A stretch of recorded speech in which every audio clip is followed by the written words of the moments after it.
you know the first 10 questions. I'm not going to go over that. You have the study cards made to them.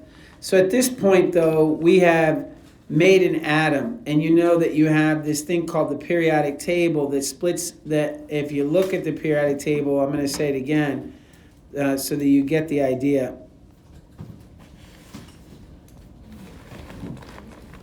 I'll put it up here. You have this, I want to remind you that you have these two large groups of elements on the right side that we call nonmetals.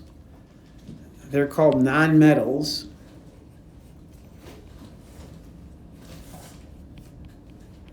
Let me erase that because people are going to get all upset. They're called nonmetals.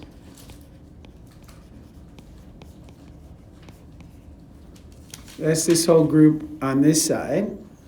And then there's these things that we call metals. Now, hydrogen's not included in this. Yes, it's in group 1, but hydrogen's an exception. But these over here, these two columns, are called metals.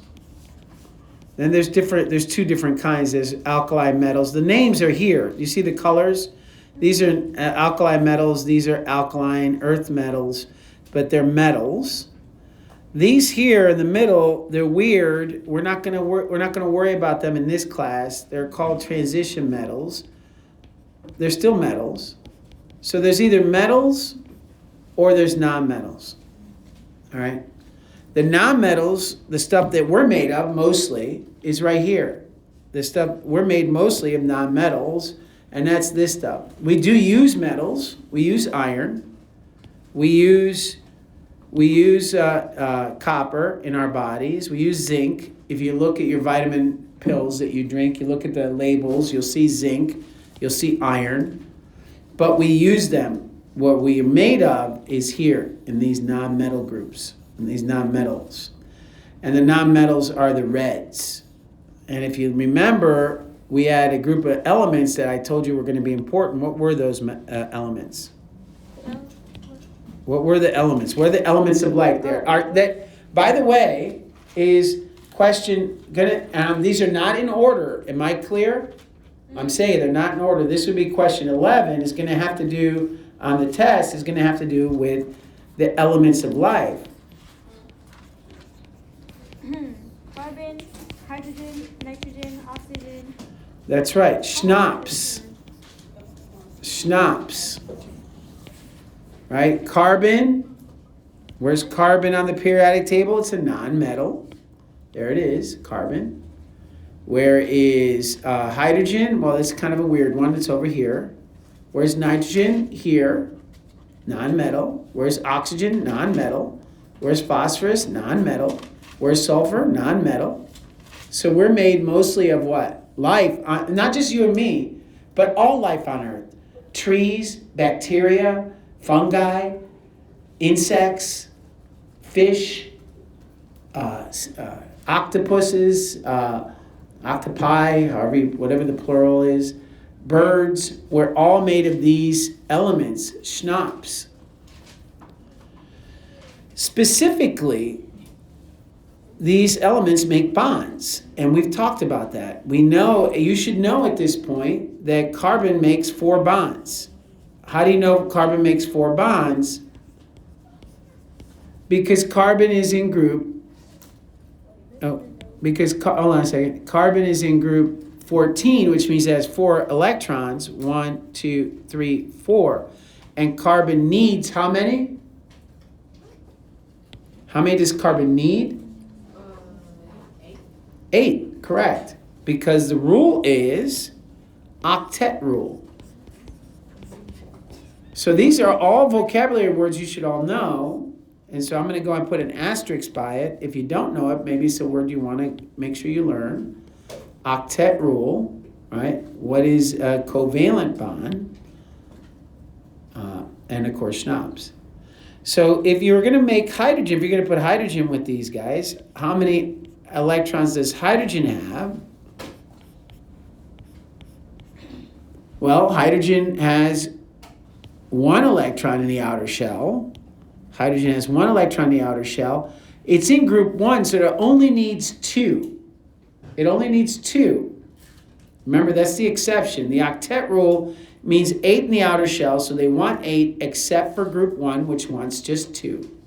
Group 1 and 2 only need 2 in the outer shell. That's it. So hydrogen has 1. Let me go ahead and put hydrogen's 1 here. Let me use a different color so you can see it.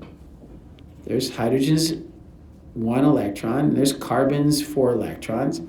How does hydrogen get 2 and carbon get 4? They're gonna share. They're gonna share. They're gonna share these 2 electrons.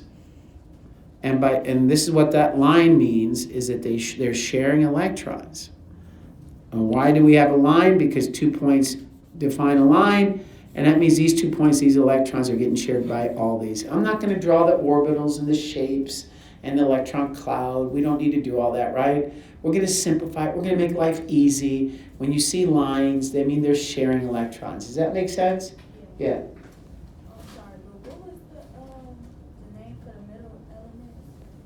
This one, oh yeah, carbon, hydrogen, nitrogen, oxygen, phosphorus, and sulfur. Oh yeah. They're called transition metals. All the names, you'll find them at the top in a key. If you look at your periodic table. You said the middle was called transition metals, yeah. Transition metals. I put transitionals. I don't know why I put transitionals. I know why, because I was thinking transition metals and I was writing at the same time. Transition metals.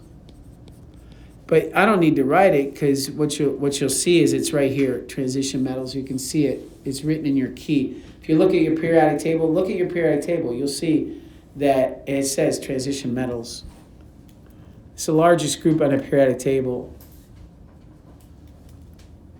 or subgroup, or whatever you want to call it. Largest grouping. All right, so carbon will make 4 bonds. You must remember that. Everything else, you have to remember that carbon makes 4 bonds. It's going to be very useful. And hydrogen's only going to make 1. So if you're going to put how many does each make, you would say carbon makes 4 bonds, hydrogen makes 1 bond, nitrogen makes 3 bonds, oxygen makes 2, phosphorus makes let's just say 4, just for argument's sake. And sulfur makes 2. Now, sulfur, I'm going to put a little asterisk by sulfur and phosphorus, because they're kind of a little, the story's more complicated with that. But that is how many bonds each makes. And you know that if you look at the top of the column, it tells you how many electrons it has, and you know they need 8. All the nonmetals need 8. So in any case, there you go. This molecule is known as methane. We've drawn it before, and this is the gas that we burn in our stoves. For heat, we burn it in our furnaces here in Cleveland. It's called methane. It's also the gas that you make when you fart. That gas is methane. It's the breakdown of food makes methane. The breakdown of organic materials, when things rot, the gas that they make is methane. Now, there's a reason for that. We're going to talk about it in a little bit. But here's what you have to know about methane. It does not have any odor. It doesn't smell at all. So all the smells of rot come from other molecules. But methane itself has no odor. So farts naturally would not have any. The gas doesn't have any smell at all. What you're smelling is the smell of the poop. In the stove, when the stove is left on and you have that bad rotten egg smell from a stove gas, that rotten egg smell, the gas company adds it so that you know that the gas is on, because they don't want it to explode in your house. Does that make sense? So they add the smell, so you're like, oh, we left the gas on. But methane has no smell. Also, cows burp this methane. Methane's an important gas we're going to talk about later in the year. It is a climate change gas.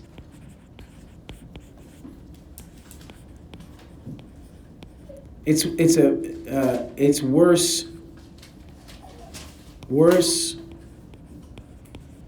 than CO2. CO2 is another climate change gas. That's on the data set? What? What you just said, like CO2 or something? No, CO2 is not a, C is. O is. C is carbon, O is oxygen. But CO2 is a molecule. Oh. There's two of the elements put together. Remember, periodic table only has elements. So now let's talk about, these are all covalent sharing. So there's another type of bond we're going to talk about. These are all what we call non-polar. So far, we've been talking about non-polar covalent. Remember, co means sharing, and valent means what? Somebody tell me. Wait. Say what? Valent means what? Outer shell. So they're sharing the outer shell electrons.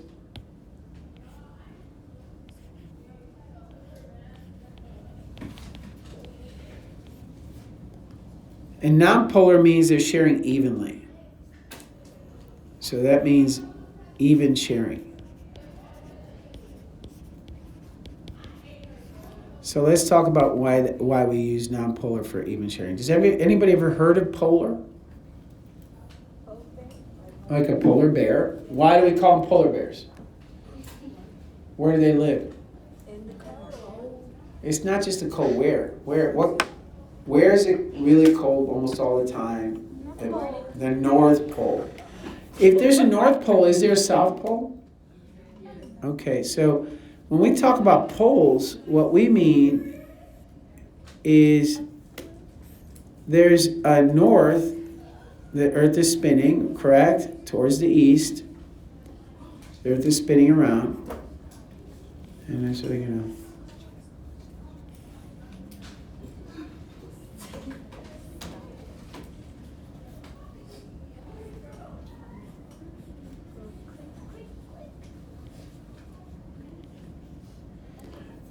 that looks weird. Let's leave it like that. That's it. The Earth is spinning around, and I don't know. I can't. I can never draw the continents. I should just practice drawing the continents. I shouldn't even worry about it, but I get all hung up on it, and I feel like I should be able to draw it better. So anyways, North and South America,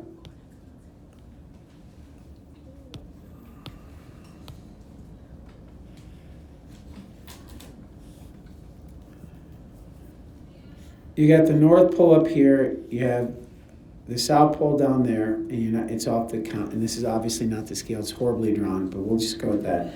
There's a North and a South. What does it mean when we say North and South? What are they? Can you look at it and tell me what they are to each other? Let's pretend this is not the Earth, this is some other planet, because obviously it doesn't look like the Earth at all. It looks like a sad chicken.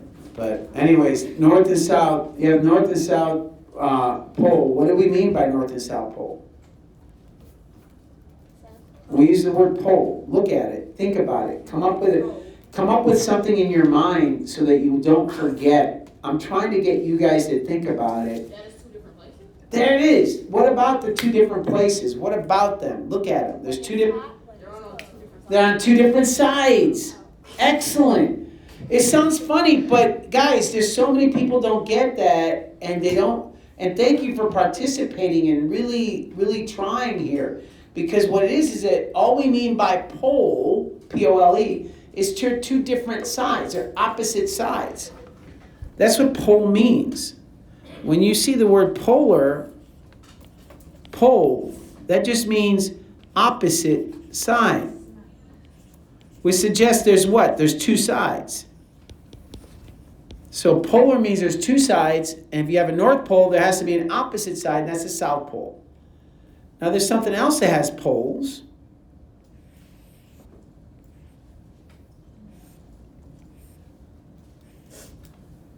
We call them a positive and a negative. What is this that I just badly drew? A battery, correct. So I guess it wasn't that bad. So this is a battery, and batteries have poles. We call this the cathode. The positive side is a cathode. The negative side is an anode. It's a battery. They have poles. This is the positive pole and the negative pole. So anything that has two sides has poles. They might have special names like anode for the negative in a battery, or cathode in the positive side for a battery. And I say those words because you're going to see those words used.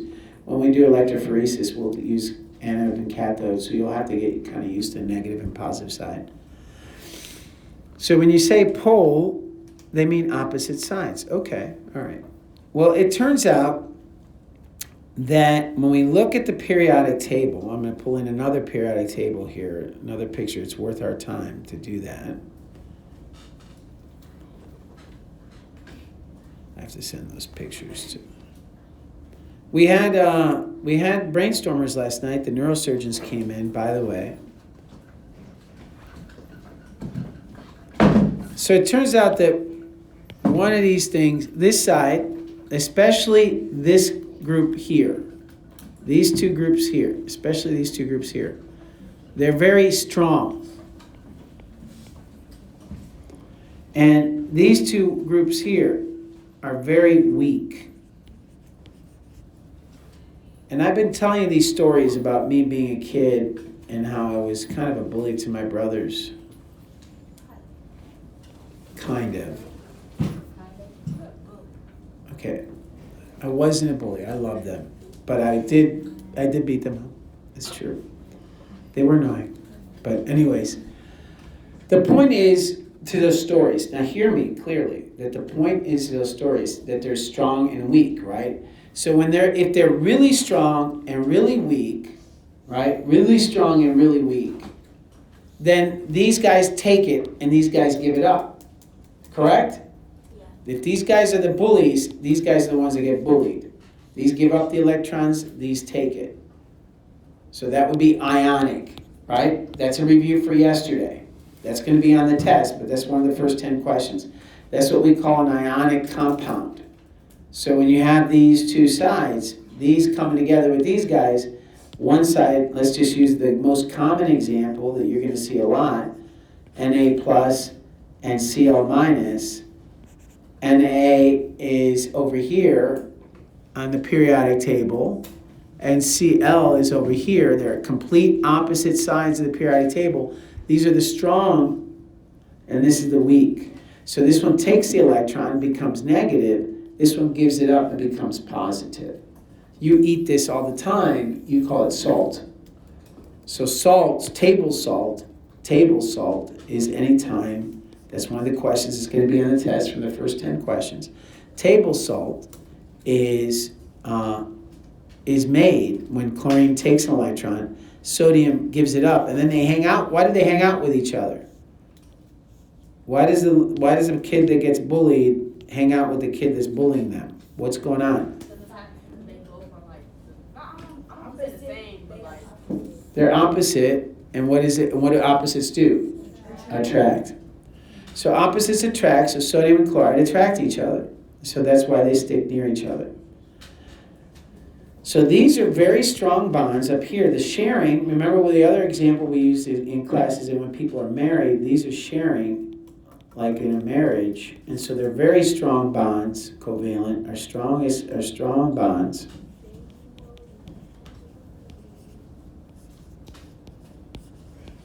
Where ionic bonds, which is not sharing, they're not, I don't know why I put that, ionic. Ionic bonds don't share, they are weaker. All right? So ionic bonds are weaker. Now that's important because when you put covalent bonds, things are a molecule like, let's say I have a glass of water. Let's take a look at water. I think that's fair. Something we've all seen before. If I have water,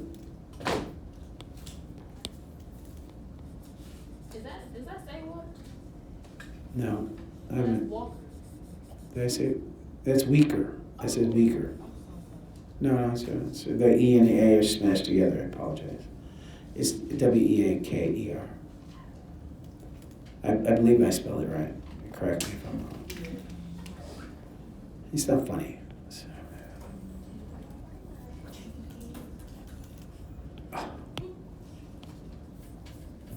So glasses are not really wavy like that, although you can make it. So anyways, so you have this glass of water. If I put salt in there, Na, I'm just going to put pluses and minuses. So if I have salt, I have a plus and a minus. I have a bunch of pluses and a bunch of minuses. They're all hanging out together.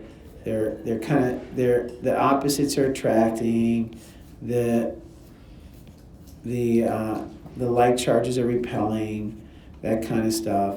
And so you have all this salt, and when you look at it, if you look at it you pour some salt on your hand and you look at it, it looks like this, doesn't it? Have you ever looked at a cube of salt? Yeah. They're tiny little crystals that look like cubes. They're solid. Do you agree that salt, when you pour it from the jar, from the container, is solid? Right? When you put it in water, what happens? It dissolves. And what that means is that this happens, a positive over here, and the negatives and positives are far away from each other. And there's a reason for that. I'm going to explain it in just a minute. And water separates them. Well, why does water separate them? Because water is covalently bonded. So they're not going to separate. They're holding on to each other strongly. They're married. Salt is they're just boyfriend and girlfriend. They're just hanging out. They're not even that. They're just kind of like, we're just talking. They're just talking. They're not actually. Maybe there's some kissing going on, but that's it. Well, when you all say talking, I usually assume there's some kissing going on. So, no, I don't. I'm sorry. I should get some right now because you guys keep asking for it. So, I'll try to get some at the store now. Yeah. Kids tend to do that, yeah. So you got water. The interesting thing about water, here's where we're going to get to that next kind of bond. So they are water. Water looks like this. H2O. You know it's H2O. It's on some of the brand names. H2O. Water. That's Water. Right? I have to say it because. So water is covalently bonded. So this is covalent. They are sharing the outer electrons.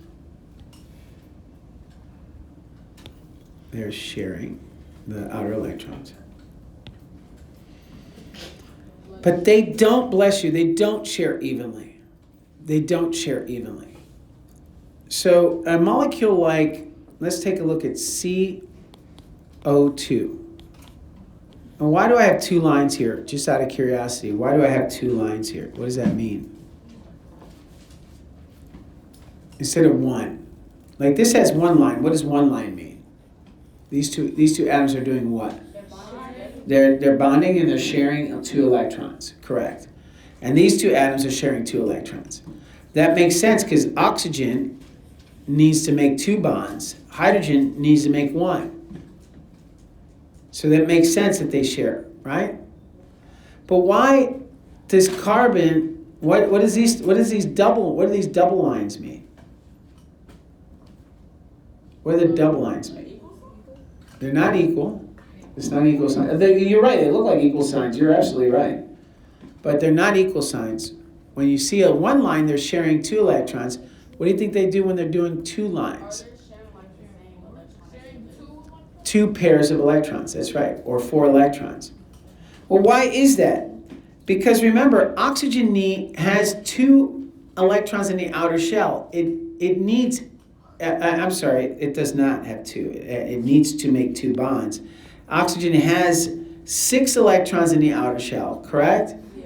It needs two. It needs two. So oxygen has 6. It needs 2.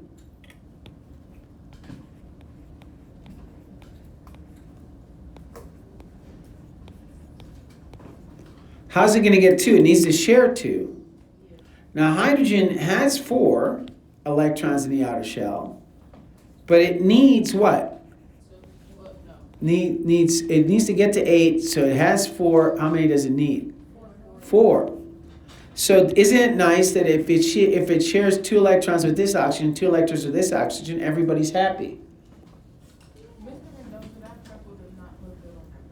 It doesn't? Okay, thank you for letting me know. I can't tell. Okay, yeah, for sure. I'll do whatever background color you want as long as you listen. So this needs, is this better? Is yellow better? You want, what color do you want? Black? Okay, you got it. Needs 2, right? This one needs 4. This one needs 2. So when you look, So are you gonna like? I would say like. So you're talking about for the little one, you split like 1 electron, no, 2 electrons in half for. No. Do you want me to draw it out? Let me draw it out real quick because I think it's worth our trouble. If I drew the picture, which I don't like to do because it takes time, but let's go ahead and do it. Carbon would have 4 electrons. Looks like this. It has 4 because it's in It's in group 4, or it's in group 14, but 4. And then here's oxygen, which is in group 16. So it has 6. 1, 2, 3, 4, 5. You'll see. Oxygen has 6. Do you agree? If you look on the periodic table, oxygen has 6. 1, 2, 3, 4, 5, 6. Now, how many do they want? How many do all 3 of these want? 8. So this has 6. How many does it need to get 8? 2 more. It has 6, needs 2. Has 6, needs 2. This one has 1, 2, 3, 4. Has 4, needs what? 4. So now, if it shares, I'm going to use a different color because you said the pink doesn't look good. So, and I don't want to use black. So what about gray? I wonder if gray will look good. So this is going to be one pair of shared electrons, correct? That's what I was trying to like figure out like if they want to like share. Exactly. It was a good question. And this is the second pair. Yeah. So that makes oxygen happy. Now oxygen is happy. You know what? I'm not even going to put happy. I'm going to do this. Wait, is that sharing that middle one together too?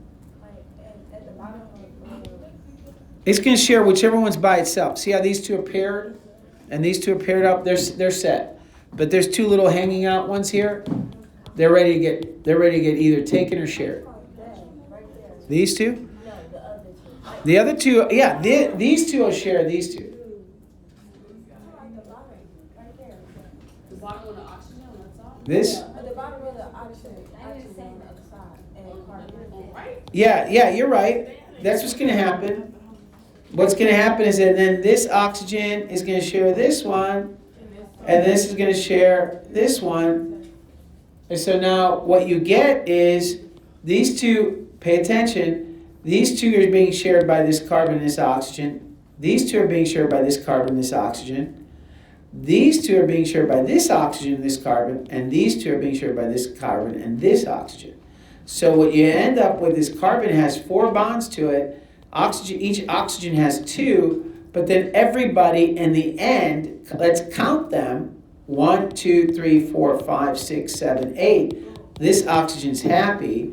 1, 2, 3, 4, 5, 6, 7, 8. This oxygen's happy. And in the middle, the carbon, 1, 2, 3, 4, 5, 6, 7, 8, the carbon is happy. Everyone's octet rule is satisfied. And they're sharing. They're going to share evenly. These oxygens are strong. They're pulling on the electrons in this direction. So this oxygen is pulling the electrons in that direction. I spilled coffee on my shirt. I hate that. My wife's gonna kill me. I don't know. I won't. Because right after you leave, I'm gonna rinse it out. She hates when I do that. Yeah, just listen before you go. Let me finish this. Guys, listen. You have a homework assignment. Yeah. Yeah, study for sure. That's part 1. There's a part 2. Just listen. It's not that hard. It'll take you like 20 minutes. Calm down. Probably do it at lunch. If you just listen, you have study hall. So 1, 2, 3, 4, 5, 6, 7, 8. Everybody's happy because all the octet rules are filled out. Mr. Mendoza, what if I change my study hall to your study hall? I don't allow talking in my study hall, so it don't matter. I'm just saying, like, what if I did? I don't care. Nobody. It doesn't matter. It doesn't bother me. Some people do. Hey, look, pay attention. Just pay attention. I'm gonna say this. What your homework is going to be to study, obviously your cards and your notes, right? Because you have to know your notes. There's stuff that's not on the cards that might show up on a test. 2, your homework. This is homework. I'm posting it so your parents can know for sure I said it. And I'll put it in Schoology. Is what is a polar covalent bond? It's in the chapter reading. You can go and that chapter reading. What is a polar covalent bond? And you can look it up, whatever you want to do, and give an example. You know, send that picture or on Schoology? I'll post it in Schoology, but I would do it at homework for today. I wouldn't wait for it to show up on Schoology. All right, good luck, guys. Have a great day. And a great weekend. The rest of this. So now you guys are going to be able to finish this, I hope. So when we look at this, these are sharing, but when this oxygen, which is stronger, pulls on the electrons for carbon, it's pulling in this direction. But then this side, this oxygen is pulling equally in this direction. So is one side pulling harder than the other? No. So that's why we call it non-polar. It's non-polar. Now we look at water. Water is a special case. Has a lot of special properties to it. We're going to cover it, and that's going to be on the test. There's going to be several questions on the test about water, just so you know. Several questions on the test about water. So you really should understand it. So here's the problem. Oxygen is very strong. Hydrogen is not as strong.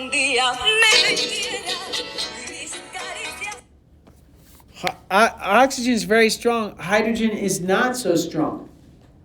So it pulls on the electron really hard. So let me draw it a little differently. Pulls on the electrons very hard. So oxygen is pulling in that direction. Hydrogen is pulling in the opposite direction, but not so hard. Do you see the size of the arrows? These are called vectors, by the way. You'll do it in physics as well.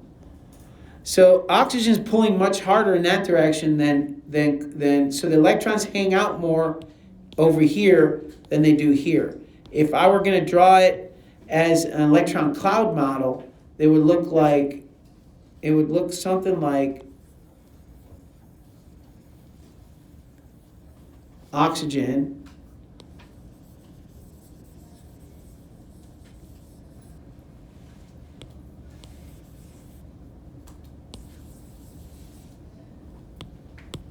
and then the electrons would come over here, but not too often. So the density, it would look something like that. So that the electron cloud, remember, is all kinds of unpredictability. So what you get is the electrons spending more time over here than they do over here. So what does that make this side? Because the electrons are more over here than they are over here. What does that make this more? Stronger, correct. Oxygen is stronger. That's why they're hanging out. Is it more positive or more negative?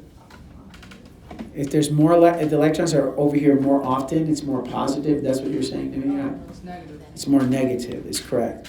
And so because it's more negative, we use this lowercase delta. It looks like this, and it's a Greek letter, and that's negative, and this is positive. So this is a partial charge.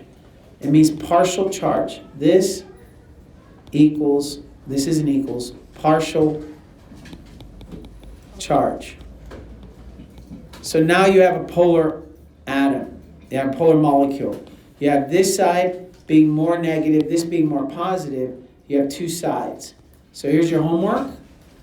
Study your notes and your cards and answer this question. There's your homework. It's in the video, but I just helped you answer the question. The other class didn't get that help. Hopefully, I'll be able to finish the answer before I post the video. Good luck today and have a great weekend.